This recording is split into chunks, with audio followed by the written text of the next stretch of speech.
हरे कृष्ण। आप देख रहे हैं ट्रू मीडिया का ज्योतिष विज्ञान। भगवान को रोजाना भोग लगाना उनकी नित्य सेवा का ही एक भाग है। भगवान को भोग लगाने से जुड़ी कई समस्याएं भी शास्त्रों में वर्णित हैं, जिनका पालन आवश्यक माना गया है। हालांकि शास्त्रों में ऐसी कई घटनाओं का उल्लेख मिलता है जब भगवान को भोग लगाने से जुड़े नियमों की अनदेखी कर भक्त ने भगवान को पूर्ण श्रद्धा से भोग लगवाया है और भगवान की कृपा दृष्टि उस भक्त पर पड़ गई। हाँ, अगर भगवान को भोग लगाने से संबंधित एक प्रश्न है जो हमेशा उठता आया है, वो है कि भगवान को भोग अर्पित करने से पहले भोजन को चखना चाहिए या नहीं। इस बारे में जानते हैं विस्तार से। धार्मिक दृष्टि से भगवान को भोग अर्पित करना एक प्रकार की सेवा और प्रेम का प्रतीक है। जब हम कोई भोजन बनाते हैं तो उसे भगवान को समर्पित करते हैं, तो हमारी भावनाएं यह होती है कि हम उन्हें सबसे उत्तम और शुद्ध चीज़ अर्पित कर रहे हैं। भोजन को पहले चखने का एक मुख्य कारण यह सुनिश्चित करना है कि वह भोग लगाने योग्य है या नहीं। इसमें यह देखना शामिल है कि भोजन साफ सुथरा बना है, उसमें कोई कमी तो नहीं और वह स्वाद में ठीक है।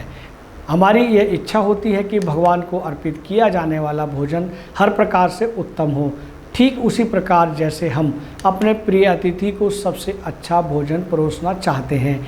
कुछ धार्मिक परंपराओं में यह भी माना जाता है कि जब हम भोजन को पहले चखते हैं तो उसे अपनी श्रद्धा और प्रेम से अभिमंत्रित करते हैं। यह एक प्रकार का भावनात्मक जुड़ाव होता है जिससे भोजन और भगवान के बीच एक संबंध स्थापित होता है।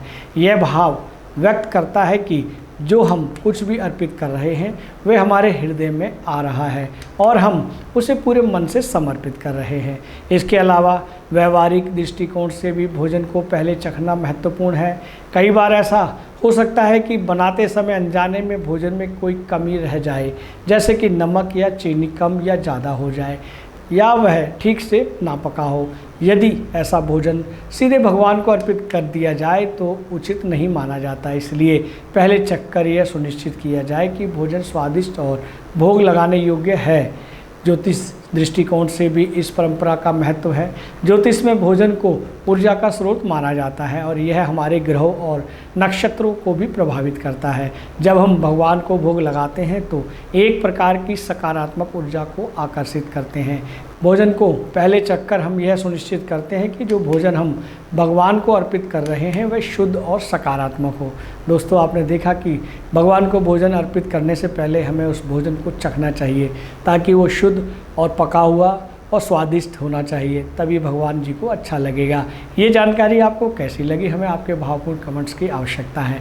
और जिन साथियों ने इस चैनल को सब्सक्राइब नहीं किया है वो सब्सक्राइब अवश्य कर लें ताकि आपको नई नई जानकारियाँ मिलती रहें। हरे कृष्णा। अगर आप ये वीडियो YouTube पर देख रहे हैं तो हमारे चैनल को सब्सक्राइब करें और बेल आइकन को दबाना ना भूलें। अगर आप Facebook पर ये वीडियो देख रहे हैं तो हमारे पेज को लाइक करें।